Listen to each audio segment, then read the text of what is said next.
Mesdames et messieurs, bonjour. Nous sommes dimanche 31 juillet 2022, veille de la célébration de la fête du Bénin, 62 ans d'indépendance.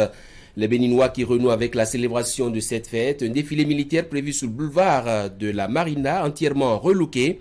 Le Bénin ferme la parenthèse de cette crise sanitaire et se révèle à lui-même à quelques heures de cette grande célébration. 3 monuments dévoilés en une journée qui intègre désormais le patrimoine culturel national. Un 1er août 2022 plutôt singulier au lendemain de la visite du chef d'État français Emmanuel Macron au Bénin, agenda très chargé, une conférence de presse qui a révélé la position des deux hommes d'État sur différents sujets qui nourrissent assez bien de débats et de polémiques.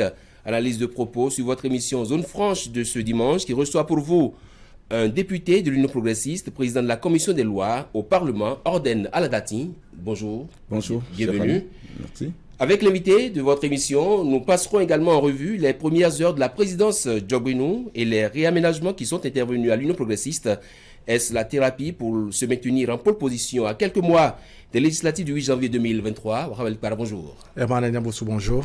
Honorable Orden Aladati, bonjour. Bonjour, cher ami. Bienvenue sur le plateau de Zone Franche. L'actualité au niveau de votre parti, l'Union progressiste, c'est cette triste nouvelle. Votre collègue, pour ne pas dire député à l'Assemblée nationale, Ivoisi, est décédé. Je voudrais, c'est vrai, le contexte ne s'y prête pas très bien. On allait observer une minute de silence. Néanmoins, je voudrais vous entendre, avoir votre sentiment face à ce décès qui frappe, je dirais, votre parti et toute la famille du disparu. Merci beaucoup, chers amis, et bonjour aux téléspectateurs de Canal 3. On commence par cet événement malheureux pour nous. Aïva Khouzi, c'était un ami à tout le monde. On le connaît pour ses valeurs, c'est-à-dire que son sens de l'humilité, une grande valeur au niveau de son sens de l'homme, simplement. Voilà. Et il est de ma commission. Et quand on prend la 7e et la 7e législature cumulée, je pense qu'on le reconnaît par son assiduité. Aussi bien en commission qu'en plénière. La 7e et la 8e législature. 7e et 8e législature. Quand on va combiner, faire les décomptes, je pense que Norbert Evo-Khouzi fait partie des plus assidus des députés de la 7e et de la 8e législature.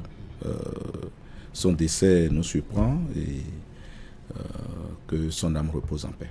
Mais ce qui change au Parlement avec ce décès, c'est que désormais l'Union progressiste est réduit à 44 députés contre 36 pour le Bloc républicain.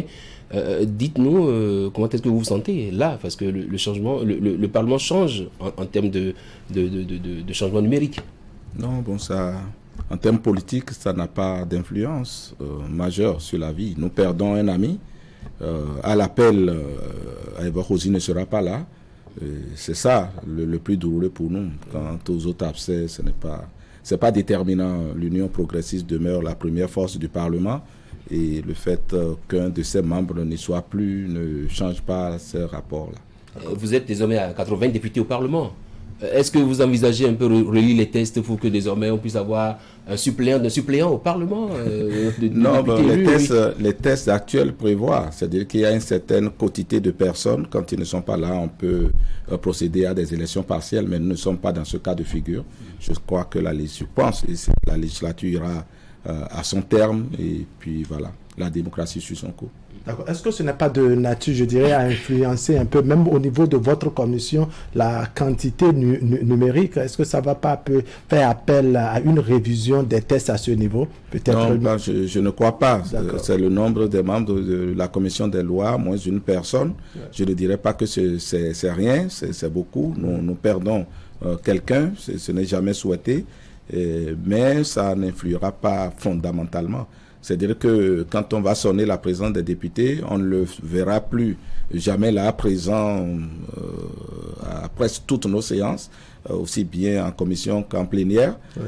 Et voilà, c'est ça qui touche et qui fait fondamentalement mal. D'accord, on va faire un pas en avant maintenant. Demain, lundi, c'est la célébration du 1er août, la fête de l'indépendance. Ça fait 62 ans, mais il y a déjà que la veille, samedi, n'est-ce pas, le chef de l'État a procédé à l'inauguration de 3 espaces publics qui ont une portée historique. Quelle est votre appréciation? Déjà, demain, pour l'Union progressiste, la fête de l'indépendance, je pense que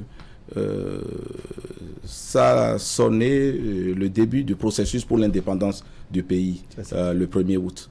Sinon, pour nous, c'est le 1er août, c'est la date de l'accès à la souveraineté internationale, la reconnaissance du Bénin en tant qu'État souverain, faisant partie, donc, étant qu'élément juridique au plan international. C'est ce que ça représente fondamentalement. Quant à l'indépendance, oui, à partir de ce jour, nous avons recouvré la plénitude de nos moyens pour tendre vers l'indépendance du pays. Parce que l'indépendance du pays, c'est tout un cheminement, c'est un processus. L'indépendance du pays suppose des choix, parfois difficiles, que ce soit au plan politique, que ce soit au plan économique. Et je crois que depuis 2016, c'est ce choix résolument que le président de la République fait et la politique de l'Union progressiste concourt donc à aider le chef de l'État dans ces choix-là et dans la réalisation de ces choix, quoique difficiles, mais nécessaires. Je crois que par le passé, ces choix se sont imposés, on l'a toujours dit, on l'a toujours clamé, mais on n'a pas osé vraiment franchir le pas. Depuis 2016, nous franchissons à petits coups ces pas vers l'indépendance du pays et les monuments qui sont dévoilés participent de cette marche-là. Une marche, certes, au long cours, mais c'est une marche quand même. Voilà ce que je peux dire de votre question.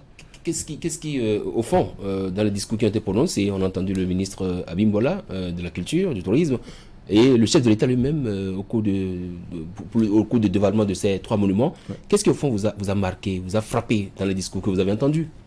Non, ça nous permet de recentrer le débat. Nous prenons les monuments. Prenons Biegara, les mots-clés autour de Biegara. C'est bravoure, c'est intégrité, c'est courage, c'est témérité. Voilà, le centre donc de l'honneur, de l'intégrité, pour pouvoir défendre son pays, pour défendre ce petit territoire dont on a hérité. C'est fondamental. Il faudrait que ces valeurs-là soient partagées et soient habitent en chacun d'entre nous. Nous avons l'extrême violence un peu au niveau de nos frontières nord. De l'engagement de chacun pour défendre le territoire devrait passer par là, puisque ces héros de la nation l'ont fait. Pourquoi pas nous? Nous venons à la place de l'Amazone, mais c'est la femme qui est célébrée. Et donc l'histoire donc, des Amazones au Bénin montre bien que la femme au Bénin n'a pas toujours été le plus faible donc tel qu'on a pensé pendant longtemps. Voilà. Amazone, la femme, donc on a encore à ce niveau-là, courage, voilà, bravoure, ces 2 mots. Et quand on passe au jardin de Mathieu, le monument au dévoué. Le monument au dévoué. Ouais. Et voilà, une autre affirmation donc, de l'indépendance du pays. Et au niveau historique, ce que l'on retient, c'est que aux enfants du Bénin morts pour la liberté, c'était des enfants du Bénin morts pour la liberté des autres. C'est ça. Et puis place aux dévoués, c'est les dévoués pour la cause du Bénin que nous célébrerons désormais à partir de cette place-là. D'accord. Alors, quelle différence doit-on faire concrètement entre, je dirais, la manière dont ça se célébrait et l'endroit qui était choisi, n'est-ce pas, et ce qui est prévu actuellement? Au niveau du symbole, au niveau psychologique, au niveau spirituel, c'était pas bien. On va célébrer des enfants morts pour autre patrie. C'est ça. Aujourd'hui, l'État a dit qu'on allait célébrer les envahisseurs. C'est ce qu'il a dit. Mais pour autre patrie. Ouais.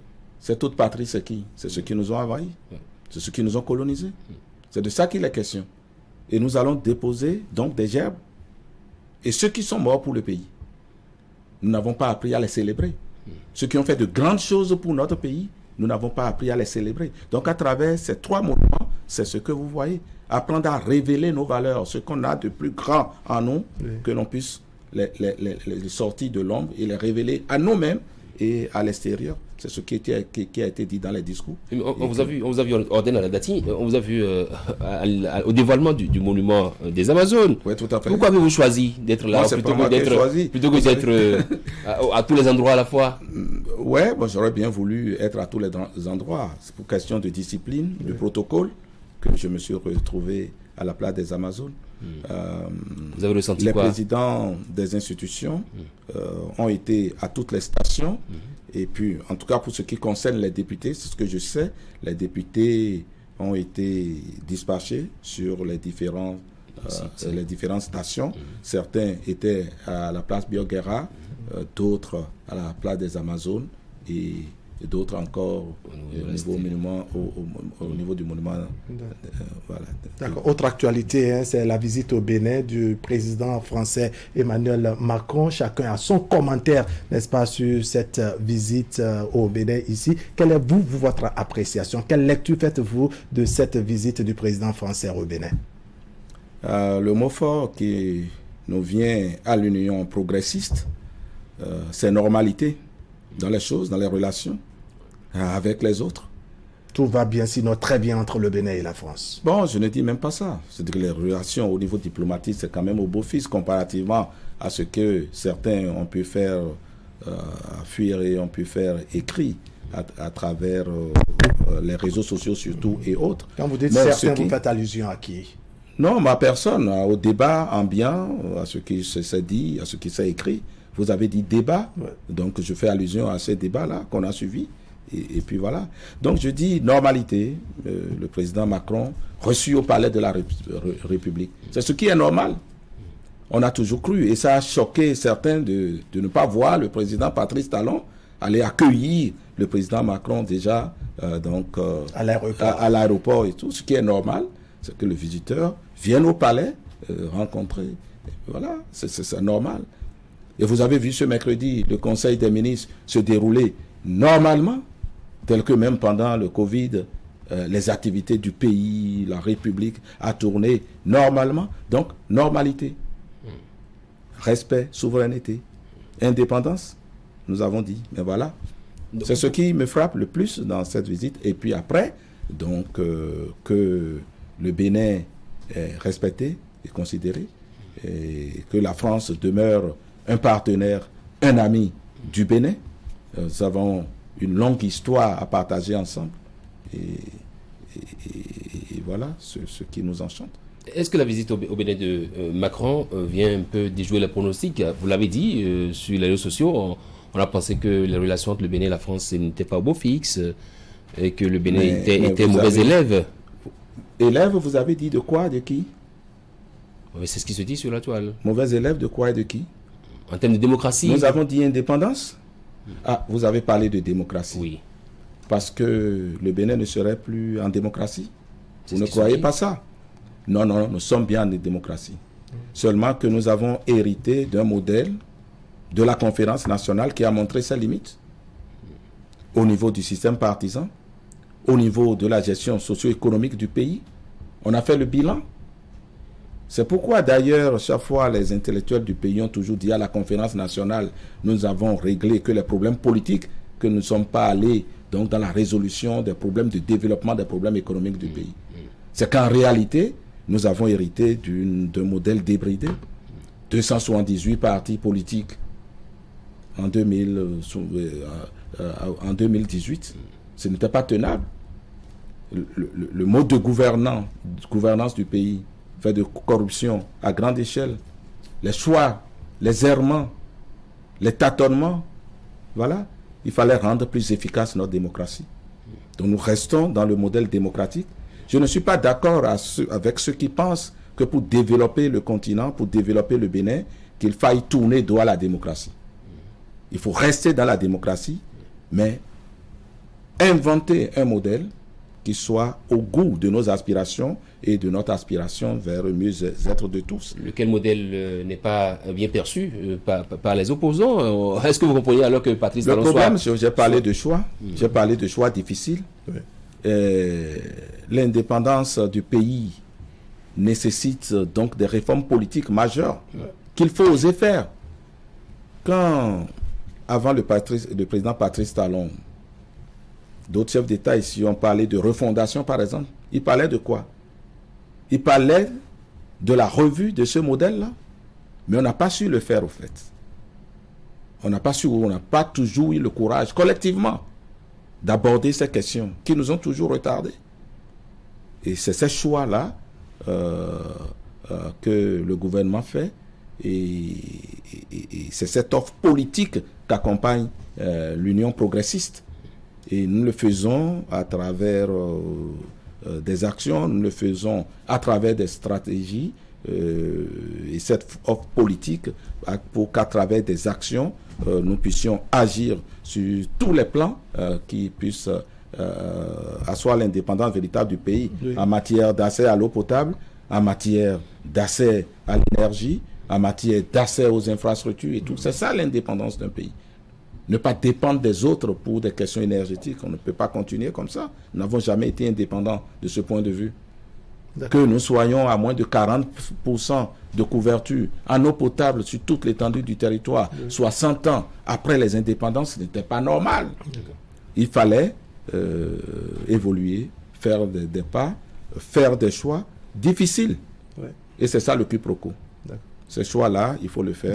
Des choix difficiles accompagnés des méthodes qui parfois sont, je dirais, mal interprétées par une autre classe politique. Est-ce qu'il vous arrive par moment de comprendre l'état d'âme de la classe politique, de l'opposition bien entendu, qui critique la méthode utilisée pour atteindre les objectifs que vous énumérez? Ce n'est pas la méthode nécessairement, c'est les réformes qui sont dures. Partout au monde, les réformes sont difficiles à accepter. Nous avons été habitués à un certain nombre de choses, à un certain confort, à une certaine manière de faire et d'être. Et dès lors que quelqu'un vient à travers des actes, certains acceptent de franchir le pas, d'autres non. L'Union progressiste a accepté ce genre de renoncement pour qu'avance le pays collectivement, dans la solidarité. C'est déjà d'ailleurs la devise donc, de notre parti, Union progressiste. Certains, parfois, n'ont pas compris ou ont hésité à poser les pas, oui, mais je pense que de plus en plus, chacun comprend le sens de ces engagements, le sens de ces réformes-là. Pourquoi, depuis le matin, vous êtes en train de saluer le dévoilement de ces 3 monuments? Pour que cela soit possible, il a fallu opérer des choix, parfois douloureux. Oui, oui. Est-ce que vous comprenez alors que, au cours de ce point de presse, là, conférence de presse plutôt, que Patrice Talon a été interpellé sur la question des accusations politiques, des détenus politiques aussi? Ah, détenus politiques au Bénin? Oui, ils en ont parlé dans la conférence de presse, dans la question qui est faite. C'est un lapsus. Parce que le Bénin n'a pas de détenus politiques. Il n'y en a pas. Certains, dans leur code pénal, ont prévu des infractions politiques. C'est-à-dire un certain nombre de choses pour lesquelles, quand vous les faites, vous aurez commis des infractions politiques. Au Bénin, vous n'en avez pas. Dans aucun test du Bénin, vous n'avez les infractions politiques qui soient prévues. D'accord. Et maintenant, il ne faudrait pas que le fait d'être politique, aussi bien de la mouvance que de l'opposition, soit une absolution. Dans votre famille, il y a des codes, il y a des règles. Quand dans la famille Aniambosso, la famille Alikpara, vous enfrayez donc au code convenu, mais il y a des sanctions. C'est ainsi que pour votre communauté, c'est ainsi pour le pays. C'est de ça qu'il il n'y a pas de détenus politiques au Bénin. Mais depuis le début, il n'a jamais eu. Et quelle terminologie vous utilisez pour des personnes qui sont arrêtées, n'est-ce pas, pour leurs actions et peut-être pour leurs actions sur le champ politique? Pour leurs actions sur le champ. C'est tant que cette action-là et ces actions n'enfreignent pas l'ordre établi, il ne devrait pas avoir de problème. Moi, je voudrais qu'on puisse me donner l'exemple. Un exemple de personne qui sans enfreindre à l'ordre établi. Quand je parle d'ordre établi, je peux viser le code pénal, par exemple, que sans aucune infraction, aucune atteinte au code pénal, qu'on ait mis en prison. Je n'ai pas vu. Je n'ai pas vu. Si vous avez un seul exemple, sortez-le. Donnez l'exemple de quelqu'un qui n'a pas enfreint au code pénal, par exemple. Il peut y avoir d'autres textes auxquels on peut enfreindre dans la cité et qu'on ait mis en prison. Je n'ai pas vu. Ce n'est pas vrai. D'accord. La réponse donnée par Patrice Talon à cette question, je cite juste à ce propos, une chose est de défendre son opinion, son intérêt politique, sa cause, une autre est d'utiliser ou non des moyens conventionnels ou non répréhensibles pour les défendre. Est-ce que conventionnel, moyen donc convenu. La cité convient de ce que nous ne ferons pas ceci. Il y a un carnaval qui est tracé. Il y a un carnaval. Et celui qui le fait est passible de tel, prévu à travers les textes. C'est la légalité, c'est le principe de la légalité. Et nous sommes un État de droit. Dans un État de droit, c'est comme ça que les choses sont bâties. Est-ce que vous faites un lien entre cette visite de Macron et la libération qui a été venue le lendemain, juste au lendemain de cette visite-là? Une trentaine de détenus ont été libérés. Non, je crois que c'est tant mieux d'ailleurs, mais la justice a son mécanisme, a son agenda. C'est une coïncidence. Heureuse d'ailleurs. C'est une coïncidence heureuse, parce que je ne pense pas qu'il vous passe à l'esprit que nous soyons dans une démocratie, et donc au nom de la légalité dont je parlais, au nom de l'indépendance donc de la justice, de l'appareil judiciaire, et que ce soit le président de la République qui enjoigne à la justice d'avoir libéré, ou bien même le président Macron, je ne sais pas. Non, je ne crois pas que ce soit le cas dans notre pays. Nous avons une justice qui est respectée, une justice qui fait son travail, et une procédure pour mettre en liberté conditionnelle ne se fait pas comme ça à la volée. C'est tout un processus qui se fait, et je pense que ce processus l'a fait, et ces personnes dont vous parlez ont été mises en liberté conditionnelle, et c'est pas que les affaires et ceux dont on les accuse que c'est éteint. Donc ils seront chez eux et ils sont là appelés par la justice pour qu'on les écoute. Alors, honorable Orden Aladati, comment vous interprétez cette coïncidence quand Boni Yayi est reçu par le président Patrice Talon et que plus d'une quinzaine de détenus ont été libérés? Avec la visite du président Emmanuel Macron, c'est une trentaine de détenus qui sont libérés pratiquement au lendemain. Comment vous interprétez cette coïncidence? Que la justice suit son cours et que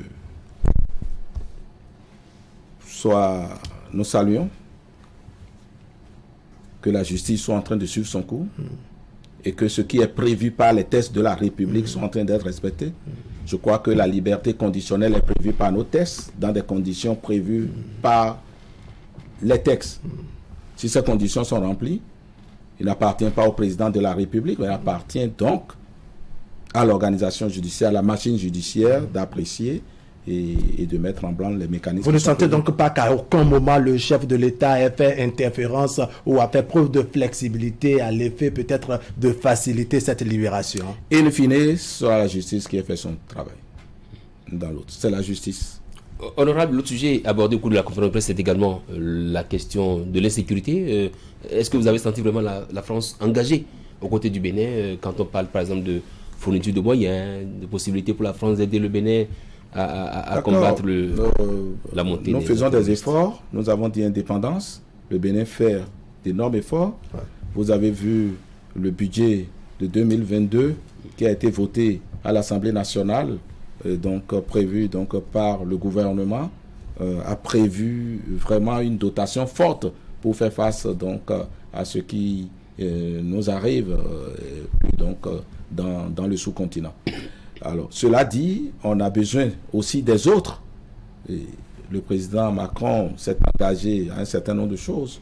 Le président Patrice Talon a dit ce qu'on voudrait en plus. Ouais. Et puis après, des équipements sophistiqués. Des drones par exemple. Oui, mais sur ce plan, la partie française ne s'est pas totalement engagée. Mais la partie française, elle est souveraine, elle est indépendante, elle est libre. Donc elle fera ce qu'elle voudra faire, elle fera ce qu'elle pourra faire. Il nous appartient aussi, en dehors de ça, de scinder les coups, et ça passe par des choix rigoureux. Pouvoir faire face et doter son armement de moyens et ne pas être obligé d'en parler aux autres, ça fait partie de l'exercice. Et on ne peut pas réussir ces choses-là sans faire les choix dont il s'agit et que beaucoup critiquent. De bon droit, parfois. Nous sommes en démocratie. Ça ne vous donne pas de l'insomnie par moment, puisque vous-même vous parlez de critique. De temps en temps, vous êtes critiqué à travers certaines méthodes, à travers des actions, à travers des choix que vous opérez. Est-ce que ce n'est pas de nature par moment à vous déséquilibrer, à vous gêner? Ou bien vous sentez qu'il faut, je dirais, avancer droit au mur? Au mur, vous avez dit pas au mur. Est-ce que ce qui a été dévoilé là constitue une impasse pour le pays? Je vous ai dit, pour faire ça, pour faire le boulevard que vous avez vu, il a fallu des choix. Pour faire l'asphaltage à côté de vous, à Canal 3, il a fallu faire des choix. Demander à certaines personnes de pouvoir libérer la voie. Difficile, douloureux. C'est cela. Après, quand vous êtes convaincu du cap, vous supportez les critiques, puisque c'est pour le plus grand nombre. Ces choses qui sont faites ne sont pas pour leurs acteurs. Ce qui est fait là, c'est pas pour M. Patrice Talon. Ce n'est pas... C'est pour le pays. Et surtout pour la postérité. Vous savez, à la cession à l'indépendance, c'est-à-dire à la souveraineté internationale, nous étions combien de Béninois? 3 millions? Aujourd'hui, nous sommes combien? Nous attendons les prochains recensements pour vraiment savoir. En tout cas, plus de 12 millions. Le territoire et ses ressources n'ont pas varié. Mais en 60 ans, nous avons multiplié la population par 4. Qu'est-ce qu'on fait? Des choix, de la rigueur pour avancer et pour asseoir son indépendance. Alors, on va revenir maintenant à la politique nationale et avec les élections législatives. Oui, si vous permettez, avant, on va parler aussi de la coopération culturelle, puisque Emmanuel Macron a visité un peu cette exposition diptyque. En effet. Voilà, vous étiez là, Effectivement, et que les deux parties, je veux parler de la France et du Bénin, se sont engagés à révéler, je dirais, la culture de ces deux pays, la culture du Bénin en particulier, je dirais, à des standards internationaux, à voir comment la culture du Bénin peut être hissée, je dirais, à l'international. C'est tant mieux. C'est une vision fortement affichée par le chef de l'État pour parler du PAG2 depuis son investiture, qu'il faut révéler le Bénin à lui-même et à l'extérieur. Et ce choix d'investir dans la construction de monuments, dans la valorisation donc de notre patrimoine matériel et immatériel, ça a été affiché, consacré par le programme d'action du gouvernement. Donc ce n'est pas un hasard. Et le président de la République a pris le lead au niveau du continent. Il a été même désigné champion dans le domaine pour la restitution donc, de nos trésors. Vous avez vu ce qu'on en a fait. Au moment où ces négociations se faisaient, et des gens ici et ailleurs ont estimé que nous n'avions pas la capacité d'entretenir ces trésors et qu'on devrait nous restituer. On a dit, niet, vous avez vu ce qui est en train d'être fait. Et il fallait que donc, le président Macron, de passage ici, puisse voir ce que cela est. Et vous avez vu son expression.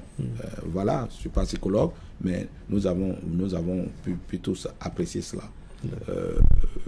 Au niveau historique, au niveau pédagogique, les monuments qui sont dévoilés rentrent donc dans cette vision-là, de plus en plus affichée. Et que la France, donc, qui est une riche nation donc de patrimoine et qui a des avancées et par rapport à ce domaine-là, puisse nous donner un coup de main, c'est souhaité. Voilà, donc c'est tant mieux pour nous. Les Béninois ont attendu Patrice Talon et Emmanuel Macron sur la cherté de la vie.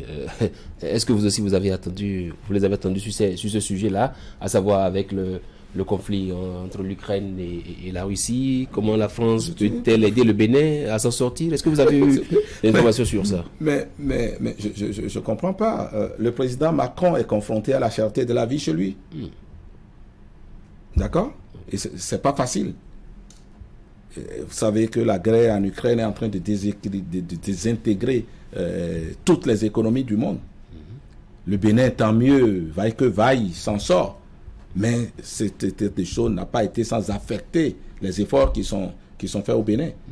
Donc que les peuples et les pays puissent solidariser pour pouvoir mieux contenir les effets de cette crise, de cette guerre non souhaitée et non souhaitable pour la paix et la stabilité du monde. Je trouve que c'est une bonne chose. Mais qu'il faut se dire que le président Macron pour aider le Bénin, oui, d'accord. Mais les problèmes liés à la cherté de la vie et tout ça sont des débats récurrents, des débats quotidiens en France. D'accord. Alors, on va s'intéresser, Eman, si vous permettez, n'est-ce pas, aux élections législatives de 2023. Au niveau du parti Union progressiste qui a vu sa tête changer, Bruno Amoussou a passé la main, je dirais, à Joseph Diogbenou. Les premières heures avec Joseph Diogbenou, comment ça se passe? Déjà, l'Union progressiste a tranché de main, ça relève d'une politique de la stratégie du parti.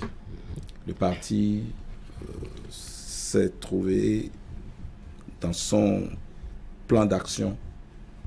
Il fallait renouveler et entrant dans l'offre politique du pays. Je vous ai dit que l'Union progressiste travaille aux côtés du chef de l'État pour une question que j'ai indiquée tantôt. L'indépendance du pays qui passe par donc la mise en place d'une offre qui passe par des réformes politiques, des réformes socio-économiques et tout ça. Et pour cela, il a paru nécessaire à l'Union progressiste donc de renouveler ses instances. Pas faire de la fixation sur le président Diogbenou. C'est vrai qu'on connaît le président de la Cour constitutionnelle, tout ça, il en a pris la tête, mais donc il y a eu le président Diogbenou. D'accord? Dans ce renouvellement donc, du personnel du parti, à la tête du parti. Il y a eu Mme Talata, il y a eu Benochi, il y a eu qu'on a étoffé toute la direction exécutive du parti pour permettre à d'autres acteurs majeurs du parti de faire leur entrée à la direction exécutive nationale. Il y a eu que le bureau politique a été étoffé pour permettre à d'autres personnes majeures, d'autres acteurs majeurs d'intégrer le bureau politique. C'est cela que nous avons fait. Donc il n'y a pas que le présidium. Il y a le présidium, il y a la direction, il y a la direction exécutive nationale, il y a le bureau politique, fondamentalement. C'est ce que nous avons fait. D'accord. Et ça, nous sommes en train donc d'affiner nos armes pour les enjeux que vous êtes en train d'indiquer tantôt. Mais vous parlez de changements qui, au fond, ont été une surprise pour les Béninois. On n'a pas vu ça venir. Pourquoi tout est venu comme ça du jour au lendemain? Tac, le Diogbenou démissionne de la Cour constitutionnelle. Tac, il vient à l'UP. En fait, il retourne à l'UP. Il est élu, il n'est même pas élu. Il est désigné président de l'Union progressiste. Si la consolidation de notre offre politique nécessitait cela, ça participe donc de notre stratégie à l'UP. C'est ça. Et des questions de stratégie, vous savez. Mais si vous n'êtes pas associé au débat à l'interne dans le parti, comment voudrez-vous être averti de chaque cheminement? Est-ce que vous savez là où le président Diogbenou, par exemple, se trouve aujourd'hui? Moi, je le sais, mais vous, non. Si on vous l'annonce dans la Pandjari demain, vous allez dire, ah, on est surpris. Mais moi, je ne suis pas surpris. Vous comprenez? Donc, nous ne sommes pas surpris. Ouais, on a été surpris plutôt du départ du patriarche. C'est vrai qu'on l'a surnommé patriarche de l'Union. Ensuite, il est parti. Et mais vous-même, sur vos plateaux, et ceux qui ont assisté même à la passation de charge ont trouvé qu'il y avait une sorte de malaise. Vous-même, sur vos plateaux, sur les réseaux sociaux, il arrive à certaines personnes de déplorer le fait que nous soyons en train de continuer à pressurer le président Amossou, qui a suffisamment donné pour le parti depuis le 1er décembre 2018. Vous le sentez fatigué? Nous ne le sommes pas fatigués. Il nous surprend par sa jeunesse. D'accord? Mais la stratégie du parti, aujourd'hui, passe par le renouvellement de ces instances. Alors certains se demandent pourquoi Joseph Diogbenou et pas quelqu'un d'autre. Pourquoi pas une femme, par exemple? Ça aurait pu être une femme. Il se fait que c'est Joseph Diogbenou. Pourquoi ce choix? Vous savez, c'était le meilleur. Les militants au parti sont égaux en droit et en devoir. C'est ça. Quand on fait la somme des militants du parti, il appartient aux militants du parti par rapport aux enjeux, par rapport aux objectifs que le parti vise, d'opérer les choix les plus utiles, les plus efficaces pour atteindre les objectifs fixés. C'est ce que nous avons fait. C'est ce que les membres de l'UP ont fait. Est-ce que vous avez vu quelqu'un membre de l'UP respecté ici, ailleurs, sur vos plateaux? Vous n'avez pas eu. Discipline de groupe oblige. Il y en a même qui mais la discipline n'est pas une invention de l'Union progressiste. Oui. La discipline n'est pas une invention. C'est-à-dire se soumet à défaut de respecter. On se soumet. On fait comme mauvais sortir de bon cœur. Ne spéculons pas sur ces questions. Oui. Nous sommes un parti sérieux. Oui. D'accord? nous avons été en congrès le 1er décembre 2018. Ouais. Nous avons notre agenda et concédé que ce soit la volonté de l'Union progressiste, les choix qui sont opérés, le renouvellement donc de nos instances qui répondent donc à notre stratégie du moment en vue d'atteindre les résultats que nous fixons à court, moyen et à long terme. Alors après cette prise de commandement, est-ce que vous pensez à l'heure actuelle que Joseph Diogbenou a pris la mesure de la situation? Plus que la mesure. Plus que la mesure. Comment cela se traduit? Mais vous verrez. Parce que nos questions de stratégie ne sont pas... Nous sommes sur le terrain. Joseph Diogbenou... On voit très peu sur le terrain, là. Vous? Ou alors, vous ne voulez pas que les caméras... Ah non, ben... Toute stratégie n'est pas de stratégie de caméra. Voilà. Et l'action politique n'est pas qu'une action de caméra. Et nous, notre stratégie, c'est une stratégie globale. Ce n'est pas une stratégie de one-man show. C'est le parti, c'est le groupe. Est-ce facile de succéder à Bruno Amoussou? C'est pas évident, c'est pas facile. Comment vous pouvez penser qu'il soit facile de succéder à un dinosaure comme Amoussou? C'est pas facile, mais il est là pour nous appuyer. Le présidium est là avec ses références. Alors, est-ce que vous pensez... Son savoir-faire et son savoir-être, et avec donc la participation de tous les militants, du nord au sud et de l'est à l'ouest, nous allons donc relever les défis qui nous attendent à moyen, court et à long terme. Alors, est-ce que vous pensez qu'en termes d'expérience politique, en termes de charisme, Joseph Diogbenou est à même, je dirais, de jouer ce rôle, puisque vous-même, en faisant la comparaison tout à l'heure, on sent que avec Amoussou, Bruno, n'est-ce pas, ce n'est pas facile de le remplacer, comme vous l'avez dit. Mais qu'est-ce que vous m'avez demandé si c'est facile? J'ai dit non. Vous aurez souhaité que je dise oui. Le président Joseph Diogbenou n'a pas fait la FEANF. Par exemple, le président Joseph Diogbenou a été président de la Fédération des étudiants du Bénin, mais il n'a pas fait la FEANF. Le président Diogbenou a son parcours. Donc, c'est autant de choses. Et vous me demandez, si un baobab du genre de Amoussou, si c'est facile de le remplacer, j'ai dit non. Et c'est justement parce que c'est non que nous avons fait l'attelage qui permette au mieux de relever les défis qui nous attendent à la suite du président Amoussou. C'est ce que nous avons fait. Et nous avons fait qu'aujourd'hui, dans le contexte d'aujourd'hui, c'est le meilleur choix pour nous que de mettre en place ces instances centrales du parti. Une fois encore, je dis ces instances centrales du parti, c'est-à-dire le présidium de 3 personnes avec à sa tête le professeur Diogbenou, la direction exécutive nationale, une trentaine de personnes, s'il vous plaît. Après, le bureau politique du parti, beaucoup plus large que la direction exécutive. Que répondez-vous à ceux qui remettent en cause l'appartenance de Joseph Diogbenou à l'Union progressiste? Ils pensent qu'il n'a jamais appartenu à l'Union progressiste, en tout cas, pas officiellement. Je ne veux pas faire de la spécialisation sur le président Diogbenou, mais je veux juste rappeler à votre mémoire que Joseph Diogbenou, le président Joseph Diogbenou, a été président, avant d'aller à la Cour constitutionnelle, a été président du parti Alternative Citoyenne. Et ça, je crois que tout le monde s'en souvient. Tout à fait. Qu'en Conseil national, il y a eu dissolution du parti Alternative Citoyenne et que tous les membres... Vous étiez membre d'ailleurs aussi. Ben, s'il vous plaît. Oui, allez-y. Et que tous les membres du parti Alternative Citoyenne ont été versés à l'Union progressiste. Tous les membres. Tous les membres. Sans exception. Sans exception. Et ça, nous étions en 2018. Le président Diogbenou n'était pas à la Cour constitutionnelle. Voilà ce que je peux leur répondre.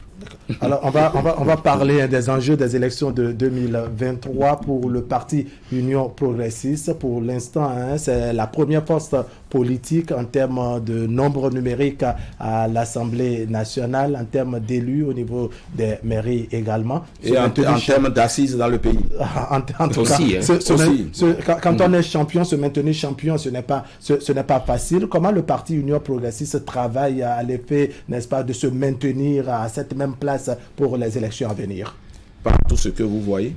C'est quoi? Le renouvellement de nos instances, par exemple. La mise en œuvre progressiste donc d'une feuille de route qui se déploie déjà sur le terrain. La participation de tous à la construction donc de cet idéal et de cette offre-là, de tous, j'ai dit. Parce que toutes les catégories socio-professionnelles, tous les Béninois et Béninoises, c'est-à-dire que les militants du parti, tous sont appelés à concourir à cette offre-là et à cette dynamique. Tous, sans exclusif. Entendu que tous sont égaux en droit et en devoir au niveau du parti. D'accord. Pour les élections de 2023, il y a bien d'enjeux, c'est bien entendu la participation sans doute de bien de partis politiques, notamment les partis de l'opposition. Est-ce que vous avez des craintes sur le terrain politique, par exemple? Non. C'est-à-dire, est-ce que vous ne craignez pas de perdre, par exemple, je dirais, le niveau actuel, étant donné que beaucoup souhaitent, je dirais, vous arracher la place? C'est pour ça que avoir une position et la conserver n'a jamais été facile. Donc, nous ne minimisons pas les autres formations politiques. Nous ne minimisons pas l'enjeu. Ouais. Et c'est pour ça que nous donnons les moyens aujourd'hui de réaliser nos objectifs. Qui est de nous maintenir et donc de dépasser les scores que vous nous connaissez et que vous venez de citer. Alors, comment vous envisagez 2023, honorable Ordena Ladati? Dans le travail, dans la cohésion du groupe, et surtout dans le travail soutenu, dans l'ouverture à d'autres. Dans l'ouverture sous-entend que... Dans l'ouverture, c'est-à-dire que les Béninoises et les Béninoises qui partagent nos forces politiques et qui sont prêts à nous accompagner vers les défis que je viens d'énumérer. 2023 va consacrer l'installation de Parlement de transition. 3 ans, c'est 109 députés qui seront élus. Tout à fait. Une progressiste, comment préparer cette chose-là, vu que la question de positionnement sans doute est déjà en cours chez vous ou pas? Ce n'est pas pour rien que j'ai insisté que tous les militants du parti sont égaux en droit et en devoir. Oui. Tous les militants du parti sont appelés à jouer cette fonction-là. Tous les militants du parti sont des ouvriers au service du parti. Et il appartient au parti au moment venu. Est-ce que ce n'est pas une incantation? Le moment n'est pas encore venu. Quand on parle de positionnement, ce n'est pas encore venu. C'est pas encore à l'ordre du jour au niveau du parti Union progressiste. C'est pas encore à l'ordre du jour. Vous ne pensez pas que c'est encore que vous êtes un peu en retard? Non, parce que l'Union progressiste ne fait pas la promotion des individus. Nous parlons donc de notre projet pour le pays. Oui. Nous avons une offre politique autour de laquelle tous les militants sont appelés. Et c'est cela, c'est suffisant. Ce n'est pas les hommes.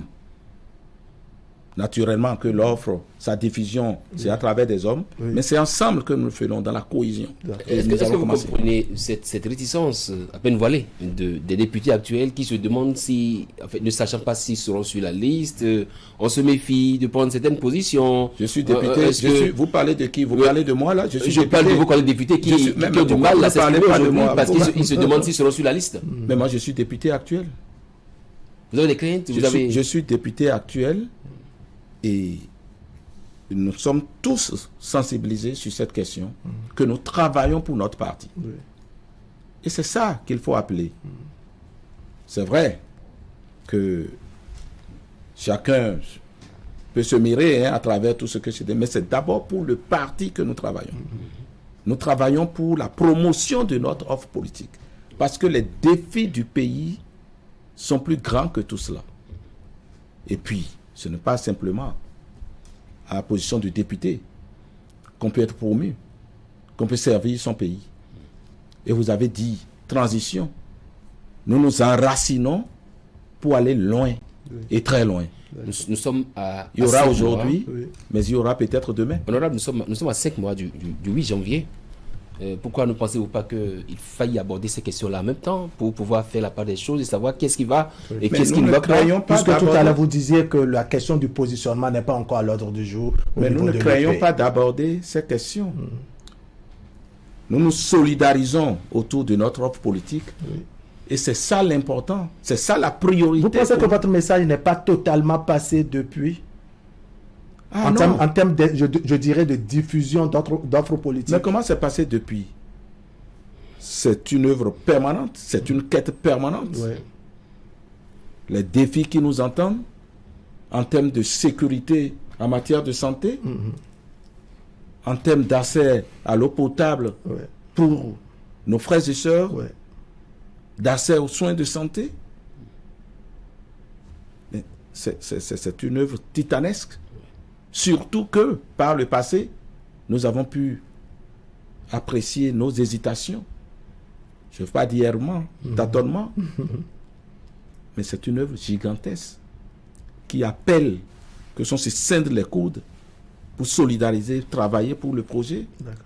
Ce qui va au-delà de nos égos, de nos personnes. C'est ce que nous essayons de construire.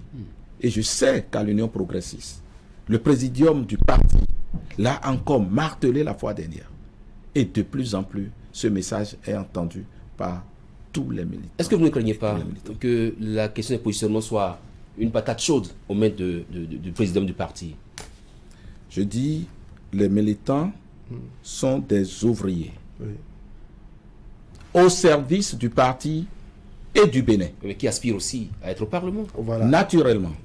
Après, il appartiendra au parti, à travers ces mécanismes, d'identifier ceux qui seront appelés, qui auront l'honneur d'assurer ce service-là.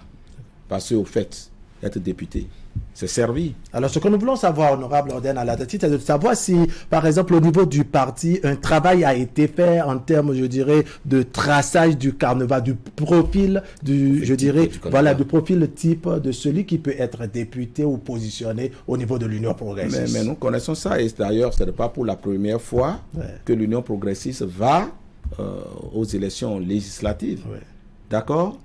Mais tout ce que je vous dis, les réalités antérieures ne sont pas les réalités à venir. Et justement parce que les réalités antérieures ne sont pas des réalités d'aujourd'hui à venir, que nous disons que ce qui est prioritaire pour nous aujourd'hui, c'est notre cohésion, notre engagement au service de notre offre politique. Parce que c'est ça que le mot vente n'est pas. Nous vendons aux Béninois. Ce n'est pas les individus que nous portons aux Béninois. C'est l'offre politique. Et l'offre politique, tous aujourd'hui, nous nous solidarisons autour de cette offre-là. Demain, les instants du parti désigneront ceux et celles qui auront l'honneur d'aller un peu plus loin. Alors, offre politique, d'accord, mais est-ce que les individus tels que vous les désignez ne sont pas de nature, je dirais, à influencer un peu cette offre politique, peut-être dans les circonscriptions électorales? Les individus, naturellement, mais le parti, il est là, il est fait de ces individus-là. Et c'est la somme de ces individus que j'appelle le parti, qui mettront en place le mécanisme pour que, puisque de toutes les façons, vous avez dit 109, mais les militants de l'Union progressiste, vous ne vous imaginez pas que ce soit 109 000. Donc, même multiplié par 1000, vous voyez ce que fait. Donc, tout le monde n'ira pas au Parlement. Donc, c'est pourquoi voulez-vous que, donc, à 6 mois, nous nous focalisons sur celui qui ira, celui qui n'ira pas, pour ne pas parler de notre projet politique aux Béninois. C'est pour ça que je vous dis, au-delà de ces questions, qui sont des questions majeures, des questions sérieuses, ce sur quoi nous nous focalisons aujourd'hui, c'est la diffusion de ce que nous pensons. C'est ça la priorité actuellement au niveau de l'UP. C'est ça la priorité. Vous avez un gouvernement qui se bat pour le mieux-être quotidien. Nous avons vocation à accompagner le PAG et ce gouvernement. D'accord? Nous avons une offre politique que nous avons et qui fait que nous subtenons le pouvoir qui est en place. Et vous savez, et vous venez de dire que ça n'est pas facile, que nous sommes insultés, nous sommes parfois vilipendés. Mais c'est cela, le choix de l'Union progressiste, parce que nous savons que c'est ça qui est bon pour le pays et qui est bon pour nos enfants. C'est ce que nous essayons de faire. Et si la stratégie à l'Union progressiste c'était de ne pas dévoiler les positionnements pour éviter aussi la débandade, parce qu'il est prévu, ou alors les gens craignent qu'il y ait une débandade une fois que les personnes ne seront pas positionnées sur cette liste. Il n'y aura pas de débandade. Et vous faites un peu fi de la réforme. Et c'est pour ça que je voudrais m'atteler. C'est pour tout ça, tout ce que vous craignez. Oui. Et ce sur quoi nous tournons depuis 10 minutes, que la réforme du système politique est nécessaire pour notre pays. Ça passe par cela aussi. Ça n'a pas empêché les débauchages, la question des... Oui. Puisqu'en termes d'animation politique, c'est ce à quoi nous assistons. Et tel de l'Union progressiste a déménagé pour telle autre formation politique, etc. Et dans bien de circonscriptions électorales, ça se note en ligne sur les réseaux sociaux. Et on sait que est-ce que sur ce détail, à la date, vous pensez que l'Union progressiste est à l'abri? Et on sait que l'UP en débauche assez. Ah bon? Mais nous ne faisons pas de tapage. Si les gens partagent notre offre et venez à nous, on ne dira pas non. D'accord? Nous ne dirons pas non. Mais je trouve que si ce n'est pas un défi de me dire les noms d'un, deux ou trois acteurs majeurs de l'Union progressiste qui a été objet de ce que vous décrivez là. Acteur majeur de l'Union progressiste. De l'Union progressiste. Ça sous-entend que ceux qui de l'Union progressiste pour d'autres destinations ne sont pas des acteurs majeurs. Les gens s'écrivent ça, mais je dis, mais si vous pouvez dire, par exemple, tel a quitté pour aller donner nous trois. Alors qu'est-ce que vous appelez acteur majeur? Quel profil faut-il avoir pour être acteur majeur à votre niveau à la date? Donc acteur tout court. Acteur majeur, c'est l'acteur qui se bat pour le projet politique du parti. Un acteur qui se bat au quotidien pour l'enracinement de l'UP et pour son projet politique. C'est ça que j'appelle acteur majeur. Si vous en connaissez, qui, avec donc cet enthousiasme-là au niveau du parti, a fait les choix que vous indiquez là, donnez-moi leur nom. Très bien, on parle de législative 2020. Très rapidement, l'accusation qui est faite, je dirais, au parti de la mouvance, par l'opposition bien entendu, c'est de déboucher les militants de l'opposition à coup d'argent. Est-ce que c'est vérifié? À coup d'argent? Non, ne dites pas ça. Ne dites plus ça. Ça a été dit, même sur nos plateaux ici. Ce n'est pas parce que ça a été dit. C'est pourquoi je voudrais vous entendre. Non, ne m'entendez pas sur ça. Vous savez que le rôle de l'argent, depuis la cession au pouvoir du président Patrice Talon, le rôle de l'argent recule énormément. Et c'est cela aussi que certains... Ça recule ne veut pas dire que ça a totalement disparu. Mais je dis que ça, parce que moi, c'est un prétentieux de dire ça. Parce que dans un processus, les habitudes sont têtues. Vous voyez? Donc c'est pour ça que je n'ai pas la prétention de vous dire tout de suite que ça a disparu. Mais vous savez que ce que vous dites là n'est pas vrai. Vous savez très bien que ce n'est pas vrai. À coup d'argent qui? Elle est débauchée, pourquoi? Je n'ai pas eu une affirmation. Je rapporte ce qui a été dit. Non, ne rapportez pas. Pas des acteurs de l'opposition sur le plateau. Moi, je voudrais vous entendre. Je voudrais vous entendre comme une forme de droit de réponse. Non, je n'ai pas de droit de réponse. Je n'ai même pas écouté celui qui a dit ça. Donc, je n'ai pas à répondre à cela. Puisque c'est un non-lieu pour moi. Mais vous, en tant que personne sérieuse, ne rapportez pas ce qui n'est pas. Je vous en fais une question. À mesure que le 8 janvier approche, les choses sérieuses commencent. La Sénat qui publie déjà son calendrier. Tout à fait. Mais avant, il y a eu le médiateur de la République qui a entretenu les acteurs politiques sur la possibilité de recueillir le desiderata par rapport au code électoral, au test en vigueur. Apparemment, rien n'a bougé. Pourquoi? Les choses bougent. Les instances chargées donc, de la préparation des élections prochaines sont à l'œuvre. La preuve est que la Sénat a sorti les pièces requises pour être candidat à la fois dernière. Donc, les choses bougent. Les choses bougent, d'accord, mais ce que Emmanuel Nyamboussou voulait souligner, c'est de voir que c'est un peu comme si l'état d'âme, les cris de cœur et les coups de gueule de certaines formations politiques, après cette série de rencontres, ces coups de gueule n'ont pas été entendus, n'ont pas été pris en compte. Mais nous sommes au Parlement. Il y a des projets de tests qui peuvent venir, des propositions de tests qui doivent venir. C'est pas les coups de gueule c'est pas les coups de gueule. Vous voyez, nous avons une légalité républicaine, nous avons des textes, d'accord? Si nous nous entendons pour les changer, on les change. Si nous ne nous entendons pas pour les changer, les textes sont respectés et la démocratie suit son cours, d'accord? Les coups de gueule, il y en aura toujours.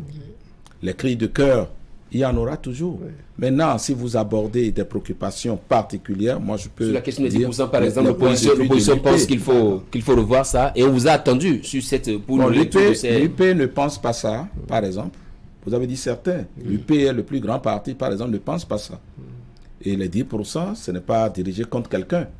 Vous-même, vous savez ce que furent les partis politiques dans le pays. Il faut consolider cela. Hein.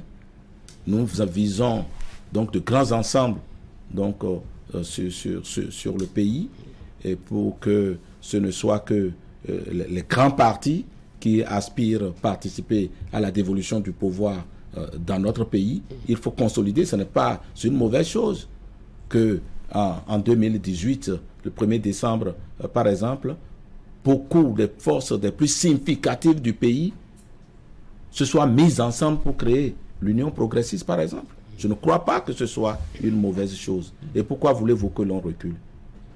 Ne reculons pas par rapport à ce qui est en train de faire ses preuves. Nous visons la consolidation.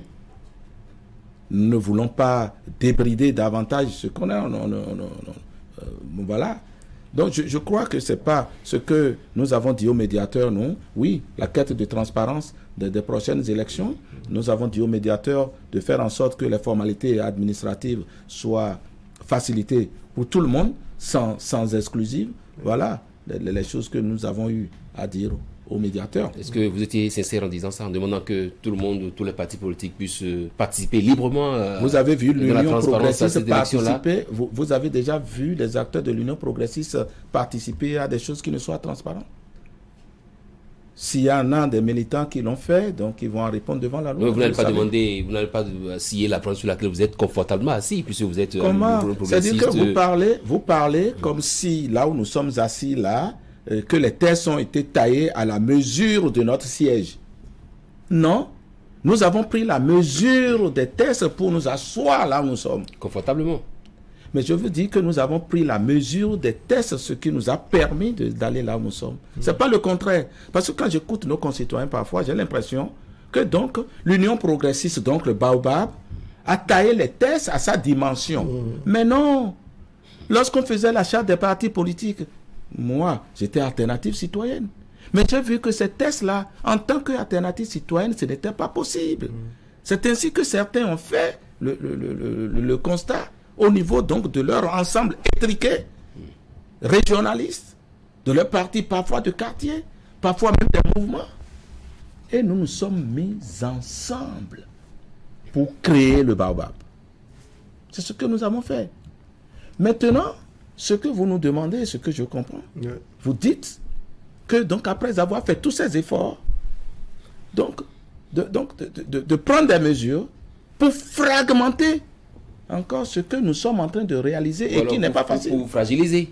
Pas pour fragiliser. Une autofragilisation. Pour fragmenter. Pour fragmenter. Pourquoi vous ne voulez pas cette belle œuvre. Pour fragmenter cette belle œuvre que nous sommes en train de réaliser dans la douleur et dans le renoncement. Pourquoi vous voulez que ce soit ainsi? Pourquoi vous voulez le nivellement par le bas? Nous allons aux élections. Donc, nous avons une compétition qui sera ouverte, que nous espérons saine, et que donc les plus grands s'affichent. Pourquoi vous ne dites pas ça? Mais on parle aussi d'élections pacifiques. On pense qu'il faut laisser une certaine ouverture aux partis de l'opposition pour qu'ils aillent compétir au même titre que les partis de la mouvance. À travers des dispositions particulières? Pourquoi pas, s'il le faut? Des dispositions particulières? Ce n'est plus un jeu ouvert à tout le monde. Mais si le médiateur est entré dans ces conciliabules, c'est forcément, on espérait que... Non, mais ce que vous espérez... Écoutez, alors la question que je pose, est-ce que les règles qui seront applicables aux élections prochaines sont des règles connues à l'avance? Est-ce que les règles qui seront appliquées aux prochaines législatives sont des règles égales pour tous? Mais c'est ça la transparence. Les éléments de la transparence, c'est cela. Des règles connues à l'avance de tout le monde. Un jeu auquel tout le monde a accès. Après, nous irons à la scène médiatique et tout. C'est ces questions-là que nous devons revendiquer. Mais il y a une autre question qu'on vous pose à vous, les partis de la mouvance. Est-ce qu'il n'y aura pas peut-être à la dernière minute des modifications peut-être à insérer dans les tests à l'effet peut-être de corser et empêcher certaines formations politiques de compétir? Vous avez vu des projets, des propositions dans ce sens? On ne va pas discuter de toutes les spéculations.